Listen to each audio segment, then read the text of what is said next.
Dustborn is a video game that belongs in the dustbin of history, yet we must cover it because it is a bit of propaganda against the average American person, funded not only by the government of Norway and the European Union, despite the fact Norway is not part of the European Union, but now, folks, we're finding out another country, a country you perhaps would not have suspected has their grubby hands of the government involved.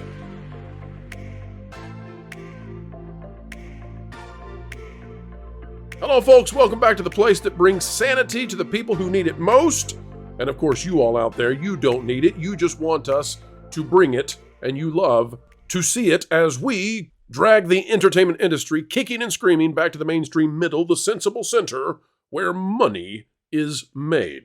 Folks, what if I told you that it's not just international governments that have funded this disgraceful game that disparages red and purple states, and by the way, the moderate middle, as well as conservatives, but definitely the moderate middle, and probably two classical liberals, Dustborn. It's not just international governments.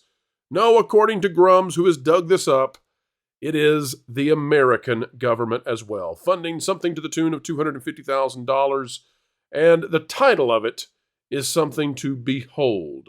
Take a look at that, folks. Not good, and reminds me of some other times when the U.S. government has been involved in funding things that, well, are to the detriment of a huge part of its population. I have a feeling, I have a sensation that the nation did not want to give taxpayer money to Dustborn. We are the Dustborn. Good Lord. All right, folks, let's get to the panel. Dustborn. This is a huge week for the woke effort to transform entertainment.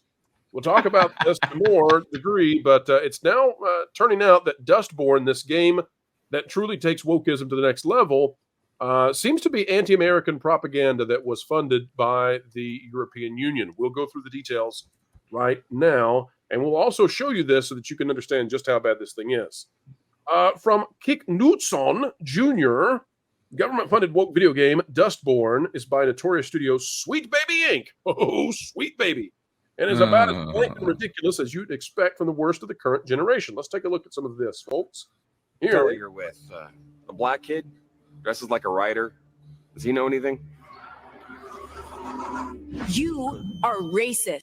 Oh my God. Again, folks, you rapid tap a button to go into full triggered mode. Who's triggered you? Watch it again. Fella you're with a black kid, dresses like a writer. Does he know anything? You are racist. Fella you're with. So that's one of your superpowers, is the power to be triggered. What other powers do you have? Well, you've got the power of cancel.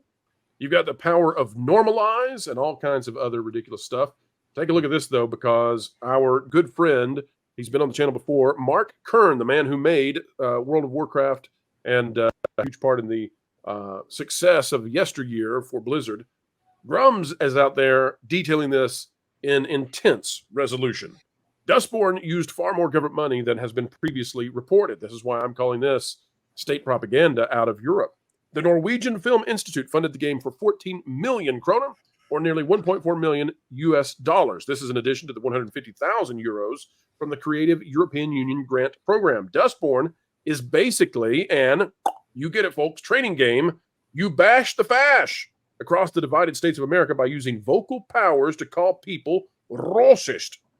Unfortunately, for those who wanted to see this succeed, the game only has 33 players concurrently playing it. I think it has peaked over 50.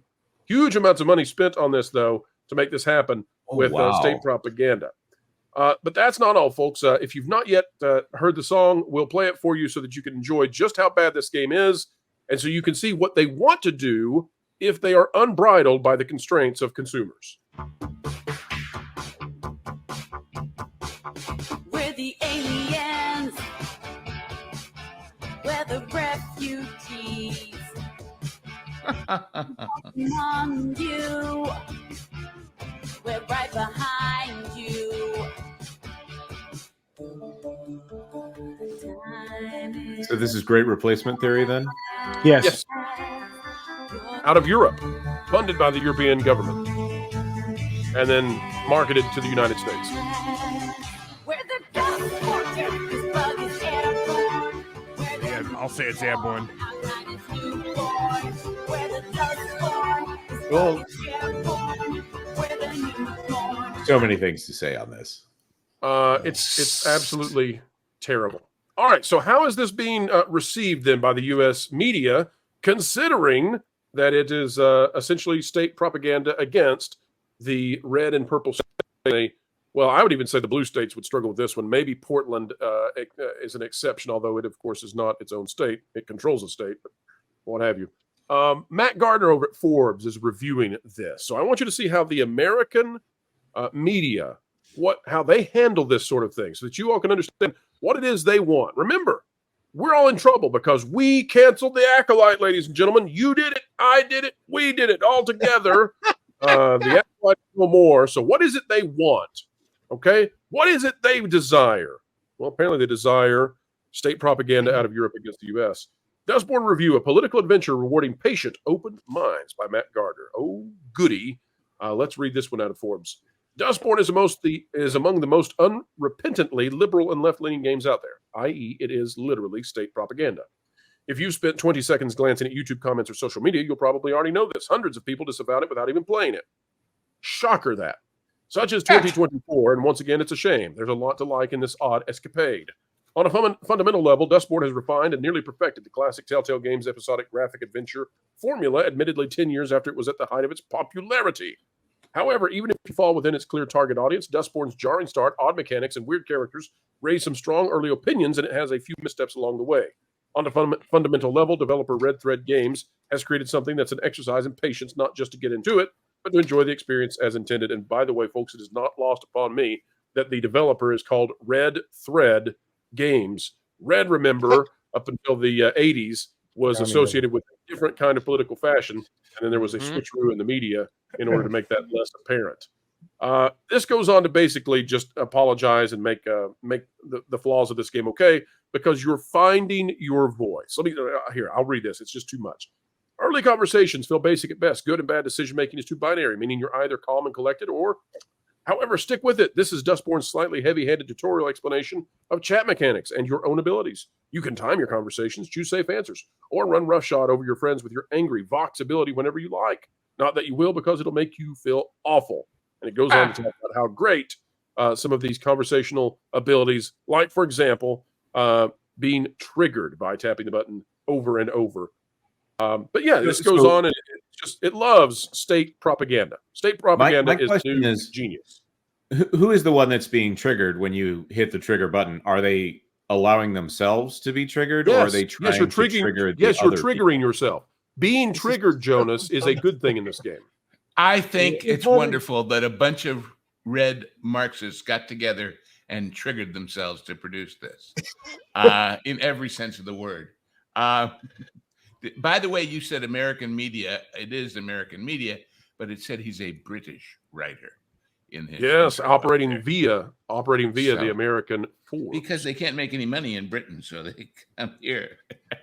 This looks like a Babylon Bee parody, though. I mean, like, this doesn't even look real. It looks like it would be a parody game made by the Babylon Bee that would be used as a commercial. And is That's that because when they I passed first the saw it? Rubicon. When I first saw it, I thought it was a parody. I was like, "Oh, that's funny." Is that Harrison Ford as the general in the new Cap movie up there on the billboard? Well, apparently, when you get triggered, you turn into Red Hulk. So sure, absolutely. Yeah, and that's a good thing because it's a Red Hulk. So that is where they want us to go with all of this stuff. That is where they would like for us to be. We talked about this a little bit on that gameplays, but the fact that this is funded by not just the Norwegian Film Institute, but also the EU, and it is a Norwegian game talking about American politics. It's about the quote unquote divided states of America here. I think that's incredibly inappropriate. For the European Union to be funding, it would be about as appropriate as us making a game about how bad France is, but using tax dollars to pay for a game about how bad France is. Free expression, Canada. free expression is Blame of course Canada. fine. But when you have government-funded propaganda that is specifically meant to detract from another one, to me that's a diplomatic issue more than anything else. I think this is ridiculous. Obviously, this is a waste of not just European taxpayer dollars, but also Norwegian taxpayer dollars. And this game, they call themselves, there's a word in there that I don't know if we would use on this channel, the new corn. There's so many just little immoral things about this that just bug me. It's like, you can't just allow yourself to exist and try to have, I don't know, a stable reaction. Stoicism is bad and morality is bad. And this rage, this self-flagellating, rage baiting stuff that they're trying to feed themselves as if getting angry is the key to progress. I don't like it. I don't like it at all. I love that they've actually become parody and embodied. I mean, they have become pastiche incarnate, because the stuff that we mock them for, we could not go far enough to compete with this. We couldn't make fun of them by going any farther than they already are. I don't know where you can go beyond it. If we did it as a parody, we would say it's too on the nose. No, I am personally gratified that there are a whole 30 or 50 people with rewarding, patient, open minds in the world, aren't you? Well, that's the good news of it, right? So this is an utter failure, and we're also going to find out, is Star Wars Outlaws going to follow in the same footsteps? What's the other game that's come out in the last week or so that has been very weak due to Concord as well? So they're decimating. They're wiping out the gaming industry with this stuff, killing it. Well, right, and there needs to be the context added. Dustborn is being paid for by Quantic Communists. Yes, and Concord is a Sony studio that's making that game. So that is not just some random developer out there that made this horribly selling game. That is Sony, one of the big three console makers. Not for long. Well, I mean, they have this new studio called Firewalk Studios that is owned and controlled by Sony. But the funny thing is look, you can dump all this money and effort into these wonderful named terms that alienate your customers from interest, because they're not going to be interested anymore. But look, they're all trying to move on from those names. It's one of the things we've been talking about over at That Game Place, is that, you can change the name of anything. Activision Blizzard's certainly trying. And it doesn't matter. We already know what you're rebranding it to. It's the same noise, and you're going to get the same results. This is why, and correct me if I'm wrong, Jonas, but this is why, or even Marvin, but this is why you're starting to see them have to claim risks for something like GTA 6. That the risk is they could get driven into the ground by review bombs. They say it that way, not to be like by, critical statements about our game that are accurate, because most people don't realize this because we haven't done extensive reporting on it. We're kind of waiting till we get an announcement from when the game's actually going to launch. And then we're going to build up into the fact that this game is going to be, GTA 6 is going to lean into a lot of very woke ideas. This if you think this game Dustborn is ridiculous, imagine taking a property like GTA, one of the most successful game franchises ever created, and running it into the ground with this same kind of thinking and similar statements. Maybe not trigger words and stuff. I have a question about that logo, the Dustborn. Is the O with the udders on it supposed to be Kenny, and we're going to kill it? Oh my God! By the way, I'll say this: it's fascinating to me to watch that this woke experiment was so damaging to the film industry. Yet the gaming industry is something like 12 to 13 times bigger in terms of economic impact, and they're still going to try it with gaming. Like, they didn't learn their lesson, and now they're going to learn it at a scale that is just unbelievable. Unbelievable how much damage this is going to do over the next 2 to 3 years. So I think right now they've put $500 million or more easily into GTA 6. Somebody said that they'd put $2 billion into the game. I don't know if that's true, but I know that game development is incredibly expensive. And if you're spending $500 million on something, and you're basically going out and telling your investors that this thing could tank because of critical reviews, That's bad. Ubisoft is in the position they have to do the same thing. They'll have 3 consecutive games that will underperform by the time we get what we're about to get. Outlaws is 1. This Assassin's Creed game is 2. And as a video we recently did, Rainbow Six's latest update, latest season, it went incredibly woke. So you're going to have 3 properties that Ubisoft controls that are all going the wrong direction at the wrong time when they have the opportunity to take over entertainment completely. And also we need to point out that Ubisoft is closing the studio that originated Rainbow Six in order to make they could make Rainbow Six. Yeah, so they can make Rainbow Six without them. And folks, we have come to the end yet again. Another video of excellence in the can. Why is it excellent? Well, because it's truthful and because you are here with us and you're excellent. Every single one of you, folks. We appreciate your time. It's an honor, an attitude of gratitude for you spending your time with us. As we head on out the door, consider clicking the like button, share, subscribe, click it, stick it to the algorithms. It is the notification bell. Drop a comment down below. Let us know your thoughts.